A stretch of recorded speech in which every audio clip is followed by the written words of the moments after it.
Hello বন্ধুরা, এই যে আজকে ৩ জোড়া বুট্টি আছে। তো ফাইলিং হয়ে গেছে। পেঁয়াজগুলো একটু বড় আছে বলে একটু কেটে ছোটো করে নিচ্ছি। এই যে ছোটো করে নিচ্ছি, এবার বুট্টিগুলোকে বড়ি লাগিয়ে নিচ্ছি যাতে ঝালার সময় সেটা কালো না পড়ে যায়। এই যে বড়ি লাগানো আমাদের সব হয়ে গেল। এবার একটু হিট মেরে নিচ্ছি। তারপরে এবার এই প্যাঁচটা শোল্ডার করবো। এই যে বুট্টির উপরে কেডিয়ামটা রেখে দিচ্ছি। তারপরে প্যাঁচটাকে নিয়ে প্যাঁচটাকে শোল্ডার করবে উপরে।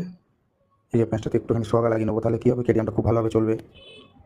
এই যে 4টে ঝালা হয়ে গেছে বুট্টি। এই যে 5 নম্বর চলছে, আর একটা বাকি আছে। তো এই যে এটা লাস্ট, এটা হয়ে গেলে সবকটা পেঁয়াজ ঝালা হয়ে যাবে। এই যে ছোটারি পেঁয়াজ ঝালা হয়ে গেছে 3 জুড়ি। তো এইবার এটাকে আমরা নিয়ে অ্যাসিডে দেবো পরিষ্কার করার জন্য। এই যে অ্যাসিডে দিয়ে দিলাম। তো কিছুক্ষণ এটা আবার অ্যাসিডে থাকবে। তারপর এটাকে আবার জল দিয়ে ধুতে হবে। এই যে অ্যাসিড থেকে তুলে পরিষ্কার করা হচ্ছে জল দিয়ে। তো সব ধুয়ে নিলাম পরিষ্কার করে ভালো করে। এরপরে এবার এটাকে একটু হিট মেরে শুকাতে হবে। এই যে হিট মারা হচ্ছে, এটা এখন শুকিয়ে নেওয়া হলো। এবার এটাকে ওজন করে পালিশে দেবো।